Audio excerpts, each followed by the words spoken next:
இந்திய இளைஞர்களுடைய எண்ணிக்கை வந்து மிக கூடுதலாக இருக்கு. நிறைய விஷயங்கள் உங்களுக்கு தெரிஞ்சிருக்கு. ஆனால் அவருடைய பங்கேற்பு, அவருடைய பங்கேற்புங்கிறது மிக குறைவாக இருக்கு. எல்லாருமே சொல்றாங்க. அதுக்கு என்ன காரணம் அப்படிங்கிறத நம்ம பார்க்க வேண்டியது. இந்த இளைஞர்கள் குறிப்பா 15லிருந்து 29 வரை இருக்கக்கூடியவர்கள் தான் நம்ம இளைஞர்களை கணக்கிறது. அதுக்கு மேல இருக்கிறவங்கன்னா வேற.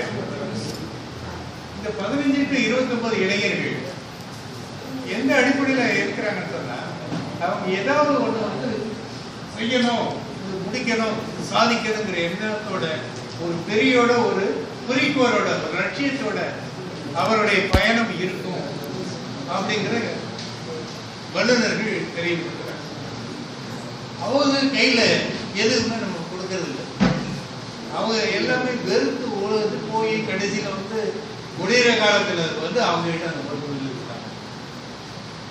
அந்த மாதிரி இல்லாம இப்பவே அவர்கள் பொறுப்புகளை எடுத்து செய்யணும். எப்படி எல்லாம் பொறுப்புகள் எடுத்துக்கலாம்? எனக்கு முன்ன வந்து ஒரு செய்தியில வந்துருச்சு. ஒருத்தரை வந்து ஜெயில அரெஸ்ட் பண்றதுக்காக கூட்டு போறாங்க, செருப்பு கூட போடாம அரெஸ்ட் பண்ணி கூட்டு போறாங்கன்னு சொல்லி ஒரு தகவல் வந்துருந்தது. ஒரு பொதுநல ஊழியர், எதுக்கு எடுத்தாலும் கேஸ் போடக்கூடியவர், ஏதாவது பேனர்களை அனாவசியமான இடத்துல விட்டீங்கன்னா கிளிக் போட்டுருவார். யார் பேர் தெரிஞ்சாங்க? ராமசாமி. பேரு டிராபிக் ராமசாமி. இந்த டிராபிக் ராமசாமியினுடைய வரலாறு நீங்க படிச்சிருக்கீங்க. டிராபிக் ராமசாமி 15 வயசுல சென்னையில இருந்து காஞ்சிபுரத்துல போய் அவங்க நிலத்துல விளைஞ்ச அரிசியை வாங்கிட்டு வீட்டுக்கு கொண்டு போறாரு. 10 கிலோ அரிசி. பஸ்ல போகும்போது இடையில தாசில்தார் செக் பண்றாரு. அந்த காலத்துல வந்து செக் பண்ண அரிசியை வந்து யாரும் கொண்டு போக கூடாது.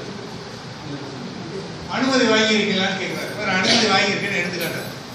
பெரிய சீமையில அனுமதி போடுறா அப்படின்னு வாங்கி கொண்டு போயிட்டாரு வீட்டுக்கு. இவரால் தாக்கு பிடிக்க முடியல. வீட்டுக்கு போறாரு. சொல்லிட்டு அவருக்கு ஒண்ணு அடங்கல. அப்ப என்ன செய்யறாரு?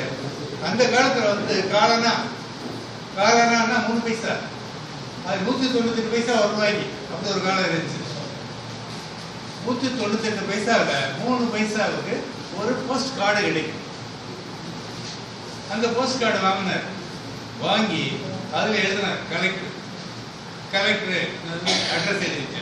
இந்த மாதிரி நான் வந்துட்டு அனுமதி வாங்கி இருக்கிறேன். எங்க வீட்டு அரிசி எங்க வீட்டு பையனுக்காக கொண்டு போனேன். அது தாசில்தார் பரிசு வீட்டுக்கு கொண்டு போயிட்டாரு. நடவடிக்கை எடுங்க.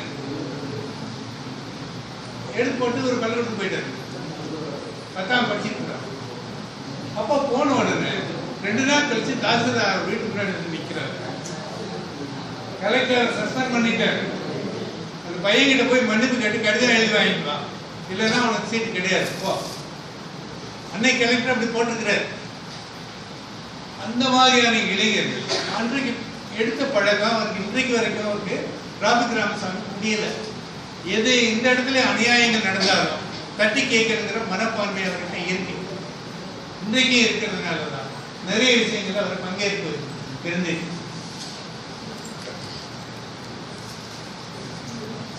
அது போன்ற டிராபிக் ராமசாமிகள் இங்கேயும் உருவாகணும் நாங்கள் எதிர்பார்க்கிறோம்.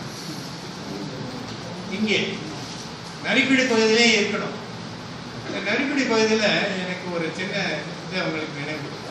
கொஞ்சம் தள்ளி போன உடனே இது பழைய ஆஃபீஸு, அதுக்கு அடுத்து இன்னொரு இடத்துல டிராவலர்ஸ் பங்களா இருக்கு. இங்கே தெரியுமா உங்களுக்கு?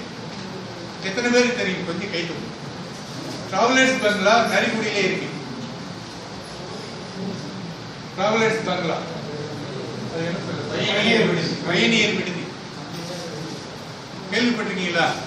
இந்த பழைய பில்டிங் இருக்குல்ல, இது பழைய பில்டிங். அதை அடுத்து அந்த பக்கம் போனீங்கன்னா அது பயணியர் விடுதி இன்னைக்கு இருக்கு. ஒரு 5-6 வருஷத்துக்கு முன்னாடி இதை கட்டி முடிச்சோடனே அங்கே யார் தங்குறாங்கன்னா ஒரு கலெக்டர் கேட்டுக்கிறாரு, யாருக்கும் தங்குறது இல்லை.